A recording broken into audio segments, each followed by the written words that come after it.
Hi everyone, my name is Kushal Singh. I am the legal faculty at Exam Edge. കഴിഞ്ഞൊരു 8 വർഷമായിട്ട് പല law entrance എക്സാംസിൽ സ്റ്റുഡൻസിന് law portion especially contract ലോവും ടോട്ട് ലോവും പ്രിപ്പയർ ചെയ്യാനായിട്ട് ഹെൽപ്പ് ചെയ്യുന്നുണ്ട് ഞാൻ. ക്ലാറ്റ് എക്സാംസ്, ക്ലീ എക്സാം, മഹാരാഷ്ട്ര ലോ CET അങ്ങനെയുള്ള പല ലോ എൻട്രൻസ് എക്സാമിൽ കോമൺ ആയിട്ട് വരുന്നൊരു ഏരിയയാണ് ലീഗൽ. ആ ഏരിയയിൽ കോൺട്രാക്ട് എന്തായാലും ഉണ്ടാവും, ടോർട്ട് എന്തായാലും ഉണ്ടാവും, ക്രിമിനൽ ലോ എന്തായാലും ഉണ്ടാവും, കോൺസ്റ്റിറ്റ്യൂഷൻ ലോ എന്തായാലും ഉണ്ടാവും. അപ്പോൾ അതിലെ 2 ഏരിയാസ്, ദാറ്റ് ഇസ് കോൺട്രാക്ട് ലോവും ലോ ഓഫ് ടോർട്ടുമാണ് ഞാൻ ഹാൻഡിൽ ചെയ്യാറ്. So you will be seeing a lot more videos of mine where I will be breaking down some legal concepts for you, and also we'll be doing together a couple of questions so that you can get contextualized with how to prepare for this exam. Hi guys, നമ്മൾ ഇന്ന് സംസാരിക്കാൻ പോകുന്നത് Carlyle versus carbolic Smoke Ball company എന്ന് പറഞ്ഞൊരു കേസിനെ കുറിച്ചാണ്. Modern contract ലോയിൽ general ഓഫേഴ്സിനെ കുറിച്ചുള്ള jurisprudence തന്നെ എസ്റ്റാബ്ലിഷ് ചെയ്തത് ഈ കേസിലാണ്. അതിലുപരി ഇത് വളരെ ഇൻട്രസ്റ്റിംഗ് ആയിട്ടുള്ള ഒരു കേസാണ്. നിങ്ങളുടെ എക്സാംസിന് വേണ്ടിയിട്ടും അത്യാവശ്യം ഇമ്പോർട്ടൻ്റ് ആയിട്ടുള്ള ഒരു കേസാണ്. കുറേ ക്വസ്റ്റ്യൻസ് നമ്മൾ ഈ ടോപ്പിക്കിൽ നിന്ന് നമ്മൾ റിലേറ്റഡ് ആയിട്ട് കാണാറുണ്ട്. So let us get into the case for today, the Carlyle versus Carbolic Smoke Ball Company. അപ്പോൾ നമുക്ക് കുറച്ച് വർഷം പിന്നാക്കം റിവൈൻഡ് ചെയ്യാം. This is the 19th century, a couple of decades ago actually. Around that time, influenza epidemic was rampant all across London, all across UK. കുറേ ആൾക്കാർ ഇന്നത്തെ പോലെ മോഡേൺ സയൻസ് അല്ലെങ്കിൽ മെഡിക്കൽ സയൻസ് ഒന്നും ഡെവലപ്പ് ആയിട്ടില്ല എന്ന്. അപ്പോൾ കുറേ ആൾക്കാർ ആ ഒരു എപ്പിഡമിക് കാരണം മരിച്ചനെ പോയിട്ടുണ്ട്. അപ്പോൾ as has been the history of the world, എവിടെയാണോ ഓപ്പർച്യൂണിറ്റി ഉണ്ടാവുക അവിടെ ആ ഓപ്പർച്യൂണിറ്റി യൂട്ടിലൈസ് ചെയ്യാൻ പല ആൾക്കാരും ഉണ്ടാവും. അപ്പോൾ അങ്ങനെ ആ ഒരു ഓപ്പർച്യൂണിറ്റി യൂട്ടിലൈസ് ചെയ്യാൻ വന്ന ഒരു കമ്പനിയാണ് the carbolic Smoke Ball company. ഈ കാർബോളിക് സ്മോക്ക് ബോൾ കമ്പനി എന്ന് പറയുന്നത് മെഡിസിൻ മാനുഫാക്ചർ ചെയ്യുന്ന ഒരു കമ്പനിയായിരുന്നു. അവർക്ക് മനസ്സിലായി ആൾക്കാർ ഈ ഇൻഫ്ലുവൻസറിനൊക്കെ പേടിച്ചിരിക്കുകയാണ്, ഇത് വളരെ റാമ്പൻ്റ് ആയിട്ട് നടന്നുകൊണ്ടിരിക്കുന്ന കാര്യമാണ്. അപ്പോൾ ഇപ്പോൾ ഈ ഇൻഫ്ലുവൻസറിനെ ക്യൂർ ചെയ്യാൻ നമ്മളൊരു മെഡിസിൻ ഉണ്ടാക്കി കഴിഞ്ഞു കഴിഞ്ഞാൽ ഡെഫിനറ്റ്ലി ഇതിന് നല്ലൊരു മാർക്കറ്റും ഉണ്ടാവും, ഇത് വിറ്റ് നമുക്ക് നല്ലോണം കാശും ഉണ്ടാക്കാം എന്നവർക്ക് മനസ്സിലായി. അപ്പോൾ they took it, but the problem is they took it up one notch more. What did they do? They released an advertisement. ആ അഡ്വർടൈസ്മെൻറ്റ് ഞാൻ ഈ സ്ക്രീനിൽ കാണിക്കാം നിങ്ങൾക്ക്. ആ അഡ്വർടൈസ്മെൻറ്റിൽ അവർ പറഞ്ഞത് കാർബോളിക് സ്മോക്ക് ബോൾ കമ്പനിയുടെ ഈ ഇൻഫ്ലുവൻസ മെഡിസിൻ കൺസ്യൂം ചെയ്യുന്ന ഒരു വ്യക്തിക്കും ഗ്യാരണ്ടി ആയിട്ട് ഒരു തരത്തിലും എന്തായാലും ഇൻഫ്ലുവൻസ് ഉണ്ടാവില്ല എന്ന് അവർ ക്ലെയിം ചെയ്യുന്നു. അത് ക്ലെയിം ചെയ്യുക എന്നുള്ളത് മാത്രമല്ല, അതിൻ്റെ കൂടെ അവർ പറഞ്ഞു, after consuming our medicine, if you still get influenza, we will give you a £100 reward to any person who catches influenza even after consuming their medicine. മാത്രമല്ല ആ അഡ്വർടൈസ്മെൻ്റ് അടിയിൽ വലിയ അക്ഷരങ്ങൾ അവരിങ്ങനെ എഴുതി, £1,000 is deposited in the bank account to show people that they are very, very serious about this particular offer. So this sets the context for the case. ഇവരെന്ത് ചെയ്തു, ഞാൻ ഷോർട്ടായിട്ട് പിന്നെയും പറയാം. ഇവരെന്ത് ചെയ്തു, ആദ്യം ഇൻഫ്ലുവൻസയ്ക്ക് വേണ്ടിയിട്ടുള്ളൊരു മെഡിസിൻ ഉണ്ടാക്കി, അതിൻ്റെ കൂടെ തന്നെ ഒരു ഓഫർ ഉണ്ടാക്കി. ആ ഓഫർ മാർക്കറ്റ് ചെയ്യാൻ വേണ്ടിയിട്ട് അവർ എല്ലായിടത്തും അഡ്വർടൈസ്മെൻറ്റ്സ് പേസ്റ്റ് ചെയ്തു. ആ അഡ്വർടൈസ്മെൻറ്റിൽ അവരെന്താ പറഞ്ഞത്, ഞങ്ങളുടെ മെഡിസിൻ കൺസ്യൂം ചെയ്യുന്ന വ്യക്തിക്ക് influenza, they will not catch influenza. അഥവാ ഇനി അവർക്ക് ഇൻഫ്ലുവൻസ ഉണ്ടാവുകയാണെങ്കിൽ £100 അവർക്ക് ഞങ്ങൾ റിവാർഡ് കൊടുക്കും. 19th centuryയിലൊക്കെ £100 എന്ന് പറയുന്നത് വലിയൊരു എമൗണ്ട് ആണ് കേട്ടോ. ആൻഡ് അവർ സീരിയസ് ആണെന്ന് കാണിക്കാൻ വേണ്ടിയിട്ട് അവർ ആ അഡ്വർടൈസ്മെൻറ്റിൽ ഇതും കൂടി പറഞ്ഞു, ഞങ്ങൾ £1000 ഞങ്ങളുടെ ബാങ്ക് അക്കൗണ്ടിൽ ഓൾറെഡി ഡെപ്പോസിറ്റ് ചെയ്ത് വെച്ചിട്ടുണ്ട്. So this will show people that this company is very very very serious about this particular offer. Now this is where things are going to get interesting. Enter Mrs Carlill. Mrs Carlill ഒരു ദിവസം ഇങ്ങനെ റോഡിൽ കൂടെ പോയിക്കൊണ്ടിരിക്കുമ്പോൾ അവരെന്ത് ചെയ്തു, അവർ ഈ advertisement കാണുന്നു. അഡ്വർടൈസ്മെൻറ്റിൽ അവർ വായിക്കുന്നു, ഈ മെഡിസിൻ കൺസ്യൂം ചെയ്ത ഏത് വ്യക്തിക്കും ഇൻഫ്ലുവൻസ ഉണ്ടാവില്ല. ഇനിയിപ്പോൾ അഥവാ ഉണ്ടാവുകയാണെങ്കിൽ £100 എന്താ പറയുക, £100 അവർക്ക് റിവാർഡായിട്ട് കൊടുക്കാൻ ഈ കമ്പനി റെഡിയാണ്. അപ്പോൾ സ്വാഭാവികമായിട്ട് ഇത്രയും കോൺഫിഡൻ്റ്ലി ഒരു കാര്യം ഒരു കമ്പനി പറയുമ്പോൾ ആരായാലും വിശ്വസിച്ച് പോകും. അപ്പോൾ മിസ്സസ് കാർലൈലും വിശ്വസിച്ച് പോയി. അപ്പോൾ അവരെന്ത് ചെയ്തു, അവർ കടയിൽ പോയിട്ട് ഈ പറയുന്ന മെഡിസിൻ മേടിച്ചു. What was the name of the medicine? The name of the medicine was the carbolic, or the company which manufactured was the Carbolic Smoke Ball Company. She consumed the medicine. എന്നിട്ടും കുറച്ച് ദിവസം കഴിഞ്ഞിട്ട് അവർക്ക് influenza വന്നു. അപ്പോൾ അവരെന്ത് ചെയ്തു? അവർ ആ കമ്പനിയുടെ അടുത്ത് പോയിട്ട് അവർ ആ അഡ്വർടൈസ്മെൻറ്റ് കാണിച്ചിട്ട് അവരുടെ അടുത്ത് പറഞ്ഞു, നിങ്ങൾ പറഞ്ഞിട്ടുണ്ടായിരുന്നു ഈ അഡ്വർടൈസ്മെൻറ്റിൽ ഈ മെഡിസിൻ കൺസ്യൂം ചെയ്തിട്ടും ഇൻഫ്ലുവൻസ വന്നു കഴിഞ്ഞാൽ നിങ്ങൾ 100 പൗണ്ട് ഞങ്ങൾക്ക് റിവാർഡായിട്ട് you will give it to us എന്ന് നിങ്ങൾ പറഞ്ഞിട്ടുണ്ടായിരുന്നു. കമ്പനി എന്ത് ചെയ്തു? കമ്പനി റെഫ്യൂസ് ചെയ്തു. Now on what basis did they refuse?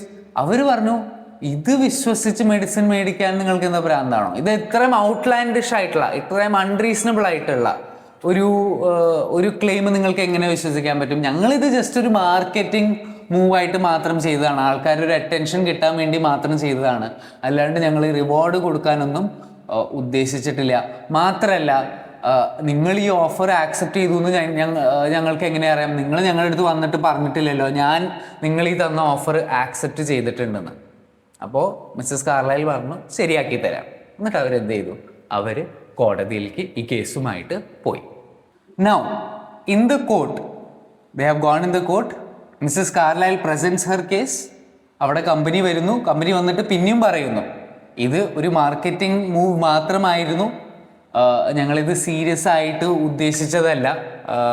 മാത്രമല്ല, ഈ പറയുന്ന ഓഫർ അല്ലെങ്കിൽ റിവാർഡ് കൊടുക്കാനായിട്ട് ഞങ്ങൾ മിസ്സസ് കാർലൈലായിട്ട് ഒരു കോൺട്രാക്റ്റിലേക്കും എൻ്റർ ചെയ്തിട്ടില്ല.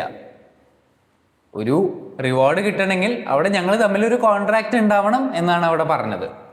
അപ്പോൾ അവിടെ the court took the following legal question which was, can an advertisement to the public become a valid offer in contract law? That is, ഒരു പബ്ലിക്ലി അല്ലെങ്കിൽ ഒരു ജനറൽ ഓഫർ ചെയ്ത് കഴിഞ്ഞാൽ അത് ഒരു വാലിഡ് ആയിട്ടുള്ള ഓഫറായിട്ട് നമുക്ക് കൺസിഡർ ചെയ്യാൻ പറ്റുമോ എന്നുള്ളൊരു ചോദ്യമാണ് അവിടെ കോടതി എക്സാമിൻ ചെയ്തത്. Now the court of appeal ruled in the favor of Mrs. Carlyle. And what were the reasons? The reasons were the following. The court said that the advertisement showed a very, very serious intention. ഇവിടെ ഈ advertisement നിങ്ങൾ എടുത്തു നോക്കുകയാണെങ്കിൽ, remember I told you in the beginning that the advertisement had mentioned that 1,000 pounds had already been deposited into the bank. That means they were ready to pay this money to almost 10 people. അവരെ seriousness കാണിക്കാൻ വേണ്ടിയിട്ടല്ലേ അവർ ആ ഒരു കാര്യം അവിടെ ഇട്ടത്. അപ്പോൾ അവർ ഈ ഒരു കാര്യത്തിനെ കുറിച്ച് സീരിയസ് ആണ് എന്നാണ് അവർ പ്രൊജക്റ്റ് ചെയ്ത image. It showed, the advertisement showed a very serious intention on the part of the Carbolic Smoke Ball company. How did we know that? We knew it through the 1,000 pounds that were already deposited in the bank, showing some sort of sincerity or showing some sort of conviction to this particular case. Then comes the second question that the company was saying, which is that, but we don't have an offer with Mrs. Carlyle. She has not accepted that offer. We don't know of her acceptance. She has not come to us and told us that, yes, I have accepted your offer. And that is where the judgment changed the modern advertising or laws for advertising or rules for advertising going forward. What the judge said was, in an offer which is just general offer to made to the public in general, അവിടെ acceptance അറിയിക്കേണ്ട ആവശ്യമില്ല. ആ general ഓഫറിൽ ഒരു condition പറഞ്ഞിട്ടുണ്ടെങ്കിൽ ആ condition accept ചെയ്ത് അല്ലെങ്കിൽ ആ കണ്ടീഷൻ പെർഫോം ചെയ്ത് കഴിഞ്ഞാൽ, that performance of the condition in it self will amount to valid acceptance of the offer എന്ന് കോടതി പറഞ്ഞു. ദാറ്റ് ഈസ്, ഈ സിനാരിയോയിൽ അവർ പറഞ്ഞത് എന്താണ്? ഈ മെഡിസിൻ കൺസ്യൂം ചെയ്യുന്ന ഒരു വ്യക്തിക്കും ഇൻഫ്ലുവൻസ ഉണ്ടാവില്ല. ഉണ്ടാവുകയാണെങ്കിൽ ഞങ്ങൾ 1,000 പൗണ്ട് റിവാർഡായിട്ട് കൊടുക്കാൻ തയ്യാറാണ്. So what did Mrs. Carlyle do? She saw the advertisement. She mentally accepted it. She went and bought the medicine and she consumed the medicine. What was said in the offer? Anybody who consumes the medicine and still gets the influenza, we will give them a reward. So what was the first condition there? The first condition was that anybody who consumes the medicine. Did Miss Carlyle consume the medicine? Yes. So അവർ ആ പറയുന്ന condition follow ചെയ്തപ്പോൾ അല്ലെങ്കിൽ ആ കണ്ടീഷനിൽ പറഞ്ഞ കാര്യം ചെയ്തപ്പോൾ automatically അതിനെ നമ്മൾ ഓഫർ ആക്സെപ്റ്റ് ചെയ്തു എന്നുള്ള രീതിയിൽ തന്നെയായിരിക്കും അതിനെ നമ്മൾ കൺസിഡർ ചെയ്യുക. Because this is A general offer. So now what is established out of that is that in order for you to accept a general offer, നിങ്ങളവിടെ അവരെ അറിയിക്കേണ്ട ആവശ്യമില്ല. അവർ പറഞ്ഞ കണ്ടീഷൻ നിങ്ങൾ ഫോളോ ചെയ്ത് കഴിഞ്ഞാൽ അത് തന്നെ ഒരു വാലിഡ് ആക്സെപ്റ്റൻസ് ആയിട്ട് നമ്മൾ കൺസിഡർ ചെയ്യും. So that was the case. And ഇതിന്ന് 3 വളരെ ഇമ്പോർട്ടൻ്റ് ആയിട്ടുള്ള ലീഗൽ പ്രിൻസിപ്പിൾസ് ആണ് അവിടെ വന്നത്. ഒന്ന്, general offer. A general offer is a offer made to the public at large. Second is acceptance by conduct. അപ്പോൾ ഒരു ഓഫർ ആക്സെപ്റ്റ് ചെയ്യണമെങ്കിൽ വാക്കാൽ അല്ലെങ്കിൽ റിട്ടൺ ആയിട്ട് മാത്രം ആക്സെപ്റ്റ് ചെയ്യുന്നതല്ല നമ്മുടെ കയ്യിലുള്ള ഓപ്ഷൻ. ആ ഓഫറിൽ ഒരു പെർട്ടിക്കുലർ കണ്ടീഷൻ പറഞ്ഞിട്ടുണ്ടെങ്കിൽ ആ കണ്ടീഷൻ നമ്മൾ ഫോളോ ചെയ്ത് കഴിഞ്ഞാൽ അല്ലെങ്കിൽ അതിൽ പറഞ്ഞ കാര്യം ചെയ്ത് കഴിഞ്ഞാൽ അതും ഒരു വാലിഡ് ആക്സെപ്റ്റൻസ് ആയിട്ട് നമുക്ക് കൺസിഡർ ചെയ്യാൻ പറ്റും. പിന്നെ വരുന്നത് unilateral contract, which is promise in exchange four performing an act. So here it was a unilateral contract where the company has promised that if you follow these conditions, this is the contract you will be bound by and we will give you a reward if we fail in our promise that you will not get an influencer. So there was a unilateral contract in this scenario, and that is how this case has changed the course of history by determining or establishing the jurisprudence for general offers. I hope you all have understood the case. I hope you will be able to easily memorize this case using this video. എന്ത് doubts ഉണ്ടെങ്കിലും നിങ്ങൾക്ക് എല്ലാവർക്കും കമൻസിൽ ഇടാം. വേറൊരു video ഉണ്ടാക്കിയിട്ടോ അല്ലെങ്കിൽ കമൻസിൽ തന്നെ ഞങ്ങൾ നിങ്ങളുടെ ക്വയറീസൊക്കെ റിപ്ലൈ ചെയ്യാം. Thank you so much. I will see you all in the next video.